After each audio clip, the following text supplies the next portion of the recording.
오늘 여러분에게 무슨 말씀을 전할까 하다가 이렇게 새해를 삽시다 라고 하는 제목의 말씀을 드리고자 합니다. 새해라고 하는 이 시간은 하나님께서 우리 모두에게 공평하게 주신 위대한 선물입니다. 시간보다 더 귀한 선물이 있을까?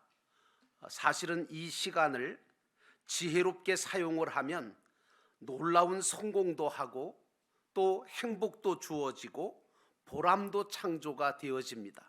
하지만 주어진 그 귀한 선물인 시간을 잘못 사용하게 되어질 때는 낭패가 오고 실망이 오고 불행을 초래하고 마는 경우도 있다는 사실입니다. 자, 그렇다면 오늘 우리는 이 새해라고 하는 시간을 하나님께서 우리에게 선물로 주셨는데 문제는 이 새해를 어떻게 살아야 될까요? 저는 세 가지로 오늘 여러분에게 말씀을 드리고자 합니다. 첫째는 염려와 근심을 다 주님 앞에 내어 맡기고 살아보자는 겁니다. 성경은 베드로전서 5장 7절에 이렇게 말합니다. 너희 염려를 주께 다 맡겨버려라. 이는 저가 너희를 권고하심이라 이렇게 말씀하고 있습니다. 나이가 적든 많든 간에 인생을 많이 살았든 적게 살았든 간에 모든 인간은 염려와 근심에 짓눌릴 때가 참 많습니다. 그래서 염려하고 근심에 짓눌려서 마음의 평화를 잃어버리고 기쁨을 잃어버리고 웃음이 사라진 삶을 사는 사람들이 꽤나 많습니다. 염려와 근심에 짓눌려 살면 행복한 생활, 보람 있는 생활을 절대로 할 수가 없습니다. 하나님께서는 우리가, 당신의 자녀인 우리가 염려나 근심에 짓눌려서 불행한 삶을 살기를 원치 않으십니다. 자녀를 기르시는 부모님들에게 여쭤보겠습니다. 여러분의 자녀가 내일은 뭐 먹고 사나? 내일은 입을 옷이 있을라나? 내가 뭘 해서 먹고 살지? 이런 걱정을 한없이 한다고 생각해 보십시오. 부모님 앞에서. 그러면 부모님들이 그 모습을 보면서 사실은 얼마나 안타깝겠습니까? 걱정하지 말아야 되는데, 다 먹여주고 다 입혀주는데, 그리고 뭘 자기네들이 해야 할 일들을 자기네들이 하면서 그러면 좋은데 그것도 하지도 않으면서, 자기가 해야 될 것은 하지 않으면서 부모님이 해줄 것을 자기네들이 근심하고 걱정하고 있을 때 그것은 맞지 않는 근심이고 할 수 없는 근심이지 않습니까? 마찬가지로 예수님께서 그래서 우리에게 뭐라고 말씀하셨냐면 무엇을 먹을까 무엇을 마실까 염려하지 말라 그렇게 말씀하셨어요. 이 모든 것이 너희에게 있어야 될 것을 이미 하나님은 아신다. 그러면 하나님께서 우리의 모든 삶의 짐을 짊어져 주신다고 하는 그 말씀인데, 우리 하나님께서 우리의 모든 일들에 대해서 어떻게 하시겠는가? 에레미야 33장 2절 말씀에 보니까 이런 말씀이 나옵니다. 저는 이 말씀을 읽으면서 그렇구나. 거기 말씀에 보면 일을 행하는 여호와, 그것을 지어서 성취하시는 여호와라고 하는 말씀이 나옵니다. 다시 말해서 우리의 모든 일들은 근원적으로 여호와 하나님께서 행하시는 거지 우리가 행하는 게 아니라는 거죠. 물론 우리가 행하는 것 같지만 사실은 하나님께서 행하시고, 그리고 그 일을 지으신 것도, 그 일을 성취하시는 분도 하나님이시라는 겁니다. 그러므로 우리는 하나님이 하실 일을 우리가 내가 대신한다 그게 아니라 하나님께서 일은 하시고 나는 그 일을 시중드는 것밖에 없는 거예요. 그 일을 내 지혜나 내 명철로 성취해 보려고 하다가는 낭패를 보기 쉽고 실망하기가 쉽습니다. 또 한계를 느끼기가 십상입니다. 왜냐하면 우리는 그걸 감당할 수가 없어요. 만약에 여러분들의 인생에 있어서 여러분의 모든 일들을 다 여러분이 다 짊어지고 가려고 한다면 그 짐의 무게는, 삶의 무게는 너무 커서 지고 갈 사람이 없습니다. 그래서 예수님 뭐라고 말씀하시냐면 수고하고 무거운 짐자들아 다 내게로 오라. 내가 너희 모든 멍에를 다 내가 대신 져주마. 그렇게 말씀하신 겁니다. 우리 하나님은 천지 만물을 창조하셨을 뿐만 아니라 모든 일을 행하시는 분이시고 그 일을 만드셔서 결국은 성취하시는 분이십니다. 인간이 그 일을 대신할 수 있느냐? 없어요. 그러므로 모든 일은 하나님의 것이고 하나님께서 행하시고 성취하심으로 우리는 그분께 할 일이 딱 하나 있습니다. 그게 뭐냐? 맡기는 거예요. 맡기는 거란 말이에요. 내가 하려고 하는 것보다는 그 일을 주님 앞에 맡겨서 주님이 하시도록, 그렇다고 책임 전가하라는 얘기는 아니에요. 그러면서 우리가 해야 될 일은 뭐냐? 그 일들을 행하시는 우리 주님을 쫓아가면서 그 일들을 시중 들어가는 거예요. 시편 55편 22절에 보니까 이 말씀을 합니다. 내 짐을 여호와께 맡겨버리라. 너를 붙드시고 의인의 요동함을 영영이 허락지 아니하시리로다. 이렇게 말씀하셨습니다. 그리고 사도 바울이 빌립보서 4장 6절과 7절에 이런 말씀을 하십니다. 아무것도 염려하지 말고 오직 모든 일에 기도와 간구로 너희 구할 것을 감사함으로 하나님께 아뢰라.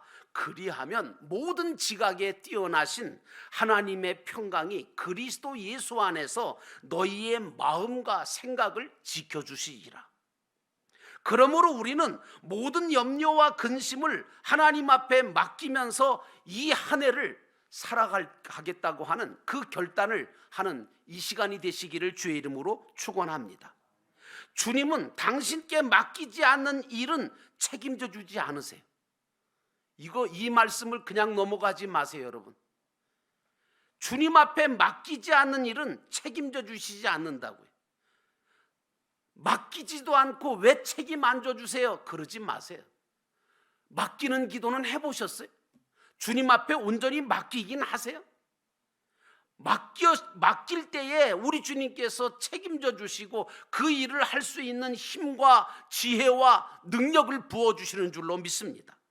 누군가 기도를 비유해서 뭐라고 얘기하냐면 기도는 마치 인생의 부둣가에 대어놓은 배에다가 자신의 무거운 짐을 갖다가 싣는 것과 같다, 그렇게 표현을 했어요.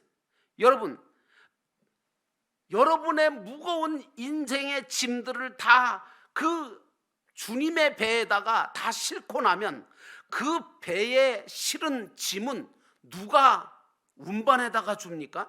그 배가. 그리고 그 배를 운행하고 있는 선장이 책임지고 목적지까지 실어다 준다, 그 말입니다. 저와 여러분이 우리의 무거운 짐을 다 책임져 주실 분도, 그것을 목적지까지 가져다 주실 분도, 우리는 그게 주님이라고 하는 사실에 대해서 분명하게 안다면, 믿는다면 그분께 맡겨드리는 것이 옳지 않겠습니까? 우리는 기도를 통해서 하나님의 배에 모든 무거운 짐, 내가 감당할 수 없는 짐들은 다 맡겨두고 실어야 될 줄로 믿습니다. 많은 성도들은 모든 것을 다 주님 앞에 맡긴다고 기도는 해요. 기도할 때 보시면 다 주님 맡깁니다, 맡깁니다. 그래 놓고 불안해해, 의심하기도 해. 응답 받지 못하는 건 아닌지. 어떤 분은 기도할 때는 아주 주여 믿습니다, 맡깁니다, 그렇게 아주 힘차게 기도했다가도 기도 끝날 때쯤 되면 맡겼던 짐 다시 주세요. 그리고 찾아가시는 분도 계시는 것 같아. 좀 그러지 마세요. 내 짐을 맡아주심도 믿고 또 내 짐을 온전하게 해결해 주실 것도 믿는 그 믿음을 가지셔서 여러분은 이 한 해 동안 모든 염려와 근심을 다 주님 앞에 내어 맡기시고 힘차게 살아가시기를 주의 이름으로 축원합니다. 두 번째로, 우리가 가는 모든 길도 여호와께 내어 맡겨보자는 거예요. 내가 가는 길도. 수많은 크리스천들이 주님을 믿는다고 그러고 인생을 살아갈 때 주님의 인도하심을 받겠다고 하면서도 인간의 명철과 지혜와 수단과 방법을 의지하고 인생길을 자기가 걸어가려고 하다가 조그만 돌부리에 넘어지거나 자빠지거나 다치고 방황할 때가 많아요. 어디로 갈까? 어떻게 갈까? 어떤 길이 맞을까? 시편 37편 5절로 6절 말씀에 보니까 이런 말씀이 나와요. 너희 길을 여호와께 맡기라. 너희 길을 여호와께 맡기라는 거예요. 그를 의지하면 그가 이루신다는 거예요. 그리고 내 의를 빛같이 나타내시고 내 공의를 정오의 빛같이 하시겠다는 겁니다. 잠언서 3장 5절로 6절 말씀에도 이런 말씀이 나옵니다. 너는 마음을 다하여 여호와를 의뢰하라. 네 명철을 의지하지 말라. 너는 범사에 그를 인정하라. 그리하면 내 길을 지도하시리라. 여러분, 이 말씀을 믿으십니까? 오늘 우리가 하나님께 우리의 갈 길을 맡기면 하나님은 성령을 통해서 우리를 당신의 길로, 축복의 길로 반드시 인도해 주실 것을 믿어야 합니다. 제가 늘 설교할 때마다 말씀드리는데 하나님의 예정은 최선의 길로 우리를 인도하실 거라는 예정입니다. 진정으로 여러분은 하나님의 인도하심을 받으시기를 원하십니까? 그렇다면 여러분의 의지를 꺾으시고 순종하시기를 주의 이름으로 축원합니다. 여러분, 모세가요, 하나님의 부르심을 받고 사명을 받았잖아요. 그리고 그 일을 감당해낼 때 그 어마어마한 일들, 이스라엘을 애굽에서 출애굽시켜서 정말 홍해바다 건너서 광야길을 건너서 가나안을 들어가게 만드는 그 엄청난 일을 감당해낼 때 말이에요, 철저하게 자기 경험이나 자기 지식이나 어떤 세상적인 정보를 가지고 이스라엘 백성들을 이끌어간 줄 아십니까? 아니에요. 철저하게 하나님의 성령이신 구름기둥과 불기둥의 인도하심을 받으며 순종하면서 그 광야길을 걸어갔습니다. 아마도 모세가 하나님께 자기의 가는 길, 이스라엘 백성이 가는 그 길을 하나님께 맡기지를 않고 자신이 알고 있는 지식과 자신의 뜻대로 길을 걸어가려고 했다면 이스라엘은 아마 결코 젖과 꿀이 흐르는 그 가나안 땅에 들어갈 수 없었을 겁니다. 아마 제 생각에는요, 모세가 정말 인간적인 생각이나 하나님께 맡기지 않고 그냥 자기 뜻대로 자기 경험대로 갔다면 아이고 뭐 열하루면 갈 수 있는 그 길, 광야에서 가나안 땅까지 열하루면 직선길로 걸어갈 수 있는데 빠른 길로만 가려고 했겠죠. 쉬운 길로만 가려고 했겠죠. 근데 여러분 아십니까? 그 길에 누가 있습니까? 그 길로 갔다가는 아마도 이스라엘 백성들은 전부 죽임을 당했거나 아마도 가장 힘든 일들을 겪어서 포기했을 것입니다. 그러므로 사랑하는 성도 여러분, 오늘 모세가 자신의 경험도 있고 지식도 있고 다 있음에도 불구하고 여호와 하나님께 자기의 길을 맡기면서 한 걸음 한 걸음 주님의 성령의 도우심을 받아서 갔다는 이 엄청난 사실에 대해서 여러분도 그런 믿음을 가지고 어떤 길로 인도하시든지 나는 따라가겠습니다 라고 하는 순종의 마음을 가지고 이 한 해를 살아가시기를 주의 이름으로 축원합니다. 여러분이 하나님의 인도하심을 받고 나아가면 동남풍이 분다 한 무슨 상관이 있으며 서북풍이 분다 하도 광풍이 분다 해도 그게 무슨 상관이 있습니까? 여러분은 조금도 두려워할 필요가 없습니다. 새해에 여러분은 크고 작은 일들이 왜 없겠습니까? 아마도 지금까지 경험하지 못한 일들을 또 경험할지 모릅니다. 그러나 걱정하지 마십시오. 모든 일을 여호와께 맡기고 그리고 여러분이 가는 그 길을 통째로 여호와 하나님의 인도를 받으며 내가 이 길을 걸어가겠다고 결단만 하시면 하나님은 분명히 불기둥과 구름기둥으로 여러분들의 그 길을 열어주실 줄로 믿습니다. 하나님은 광야의 길을 여시는 분이시고 그리고 사막에서 정말 생수를 터뜨려 이스라엘을 먹이셨던 분 아닙니까? 그 하나님을 바라보면서 여러분의 길도 여호와께 맡기고 걸어가시기를 주의 이름으로 축원합니다. 그 다음에 마지막으로 하나님께 큰 기대와 소망을 걸고 살아보자고 하는 말씀을 드립니다. 여러분은 어디에다가 기대와 소망을 걸고 사십니까? 제가 지난 주간에 한 주간 동안 하나님 앞에 기도해야 되겠다는 마음이 너무 강하게 들어서 강화에 있는 갈멜산 금식기도원을 들어갔습니다. 가서 기도하면서 정말 그 기도하는 그런 동산이라서 개인 기도하는 시간이 참 많았습니다. 근데 기도원에 가서 이제 그 기도원을 한 바퀴 도는데 커다란 종탑 밑에 큰 글씨로 아주 그냥 선명하게 간판 글씨가 딱 하나 새겨졌는데, 물론 기도원마다 그런 글씨가 많이 새겨 있는 거 저도 많이 봤어요. 근데 유독 딱 들어가는 월요일 날 오후에 딱 들어가서 하나님 앞에 기도하려고 하는 마음을 가지고 들어갔는데 그 커다란 종탑 아래 있는 그 글씨가 눈에 확 들어왔어요. 그 글씨가 뭔지 아십니까? 내가 응답하리라. 내가 응답하리라. 그 글씨를 하나 보는데 에레미야 33장 3절 말씀 아시잖아요. 너는 내게 부르짖으라. 내가 내게 응답하겠고 내가 알지 못하는 크고 비밀한 것을 내게 보이리라. 이 말씀이 확 가슴 속에 들어오는 거예요. 그래서 저는 그냥 그 시간 급으로 그냥 바로 기도실에 들어가서 개인 기도실에 들어가서 하나님 앞에, 하나님, 제가 기도를 많이 못했습니다. 하나님 앞에 모든 걸 맡기고 기대와 소망을 하나님께 맡겨야 되는데 사람한테 기대와 소망을 걸 때가 많았습니다. 하나님 용서하시고 이제부터라도 하나님 앞에 더 많이 기도하는 종 되게 해주세요 하고 기도하면서 하나님 앞에 은혜를 구했습니다. 사랑하는 성도 여러분, 하나님께서는 시편 81편 10절에 이런 말씀하셨어요.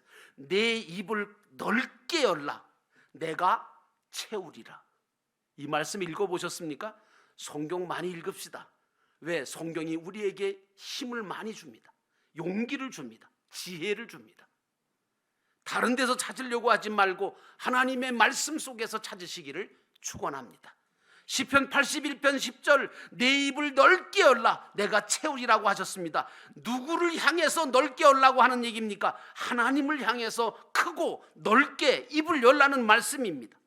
그러면 어떻게 하시겠다는 겁니까? 채우시겠다는 거예요. 뭘 복잡하게 생각합니까? 채우시겠다는데, 채워주시겠다는데. 여러분, 제가 어렸을 때 늘 생각납니다. 저희 집에 제비가 와가지고 강남에서 제비가 와서 제비집을 몇 개를 지은 적이 있어요. 매년 오는데 그 제비집에 제비가 이제 알을 낳고 그리고 새끼를 까잖아요. 그러고 나면요 얼마나 시끄러운지 몰라요.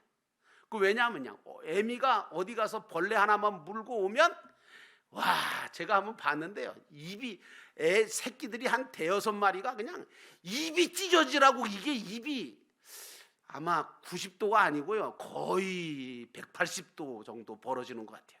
360도는 찢어지는 거고요 180도 벌어지는데요, 입이 그렇게 크게 벌어질 수가 없어요. 막 그냥 찢어지라고 벌리면요 애미가 그냥 그 새끼한테 그 벌레를 먹이를 먹여줍니다.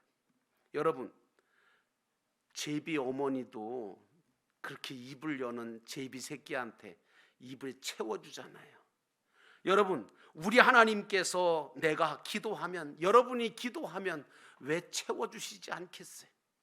기도도 안 하고 왜 채워주지 않느냐고 그러지 마시고 여러분들은 주님 앞에 입을 크게 넓게 열어서 많은 것을 채움받는 이 한 해가 되기를 주의 이름으로 축원합니다.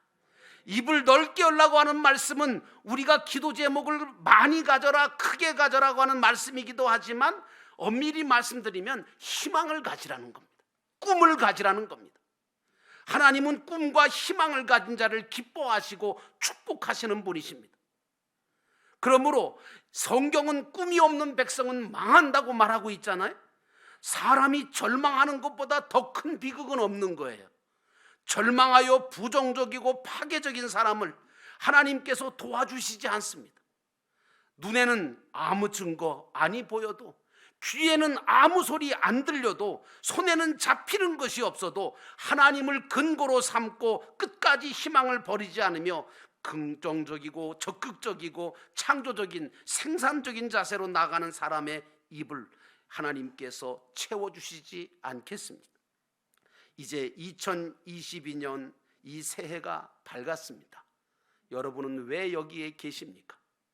나는 여러분들에게 모든 것들을 염려와 근심을 주님 앞에 맡기시기를 주의 이름으로 축원하고, 그리고 여러분이 가는 그 길을 통째로 하나님께 맡기시기를 바라고, 그리고 하나님께 큰 기대와 소망을 걸고 입을 넓게 열고, 그리고 하나님을 향하여 부르짖음으로 말미암아 응답받고 체험받는 이 새해가 되기를 주의 이름으로 축원합니다.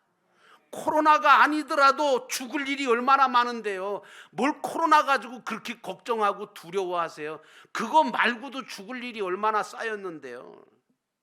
여러분, 죽을 일이 많고 절망할 일도 많고 넘어질 일도 많은 게 세상이에요. 그러나 저와 여러분은 하나님을 인하여 일어서고 희망을 가지고 전진하는 자가 되어야 될 줄로 믿습니다.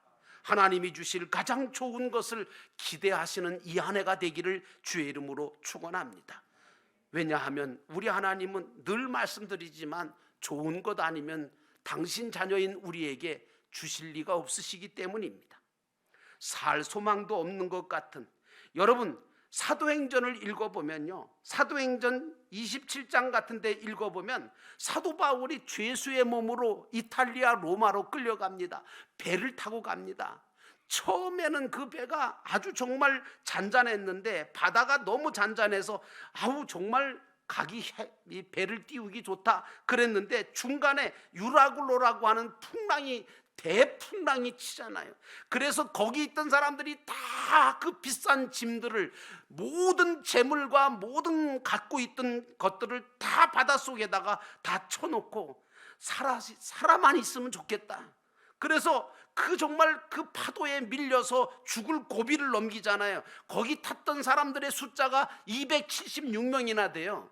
276명이 되는 모든 사람들이 살 소망이 끊어졌다고 생각했어요. 절망했어요. 왜? 이제는 며칠 동안, 그러니까 더 이상 어떻게 견딜 수가 없었던 거죠. 그런데 딱 한 사람, 죄수인 사도 바울이 그 276명을 향하여 뭐라고 외칩니까? 선장과 선주와 모든 선원들과 그 배에 타고 있던 모든 사람을 향하여 외칩니다. 두려워하지 마라. 두려워하지 마라. 그러므로 여러분이요 안심하라. 나는 내게 말씀하신 그대로 되리라고 나는 하나님을 믿는다. 나는 여러분들이 그런 믿음을 가지고 이 한 해를 살아가시기를 주의 이름으로 축원합니다. 모든 것들을 맡기고 주님께서 인도하시는 그 인도하심을 받으면서 한 걸음 한 걸음 전진하면 하나님께서 여러분의 삶 속에 소망의 빛을 주시고 희망의 놀라운 것들을 허락해 주시고 좋은 것들로 채워주시리라고 믿습니다. 그런 은혜가 있으시기를 주의 이름으로 축원합니다. 기도하겠습니다.